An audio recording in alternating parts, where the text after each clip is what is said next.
For now, I'm just going to kind of assume that it only needs this one test. That won't turn out to be right, but we'll see what happens.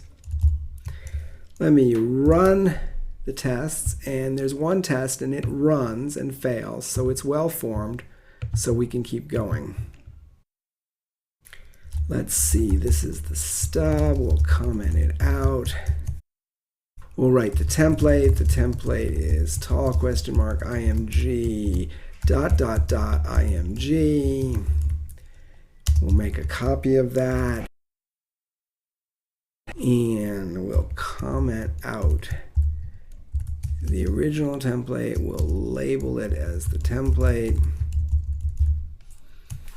Let's see, these functions have two cases, right? Sometimes it's tall and sometimes it's not tall. So when you have two cases, you can use an if, because there'd be the case where it is tall and the case where it isn't. And what I like to do whenever I add an if to my template is I put in the if, and then I make myself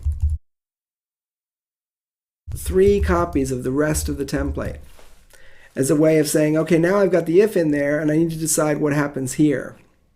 Now let's see. Tall involves comparing the width to the height. So let's see. If the image height of the image is greater than the image width of the image, well, let's see, if that's true, then the image is tall, and so I should produce true. And otherwise, I should produce false. Well, let's try running that.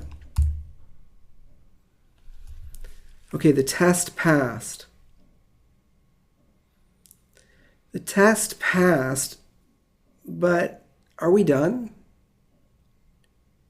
Have we really tested this function? Well, one clue that we haven't, Dr. Rackett is giving us right here in the way it's colored this false. Depending on how you have your Dr. Rackett configured, it might actually just highlight this false with black. But in both cases, what it's saying is it's saying, hey, this expression here was never evaluated. There's this concept called code coverage for a test, or test coverage, which says, given all my tests, how much of the code is actually being evaluated? And if the answer is not all of the code, then you don't have enough tests, because what if the piece of code that isn't evaluated is wrong? You haven't tested that piece of code. So whenever you run your tests, if you see code that's highlighted that says that it didn't get evaluated, then you know for sure you need more tests. And what's happening, of course, in this case is we tested the case where it is tall, but we didn't test the case where it isn't tall. In this case, we can do that fairly straightforwardly by copying the first test and just swapping these two around and saying, well, in that case, it's false. Now let's run it. Both tests pass. But are we really done? Let me make this a little bit, give us a bit more room here. Are we really done? At this point, what you might think of is, hey, wait a minute. There's one more case. What if it's the image width and the height are the same? What should happen then? And this is a thing that happens in function and program design all the time. You realize partway through the design process that there's a boundary condition, or sometimes we call it a corner case, that you hadn't quite thought of. It's perfectly fine for that to happen, but when it happens, when you say to yourself, wait a minute, what if the width and height are the same?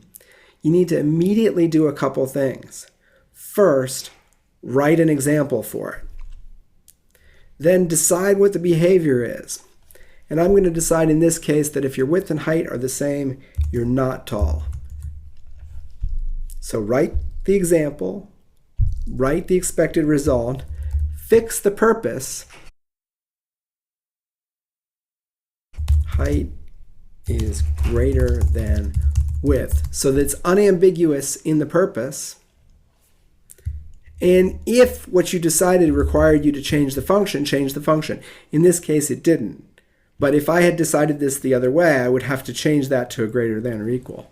And now run the tests again. Now all 3 tests are passing. So that's the design of that function. That works.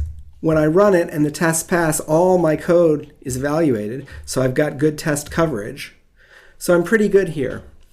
At this point, I just want to make one minor detailed point, which is whenever you have an expression of the form if something true, false, you can always replace that by just this simpler thing.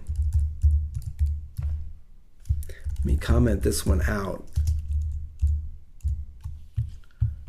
Bracket, comment out with semicolons.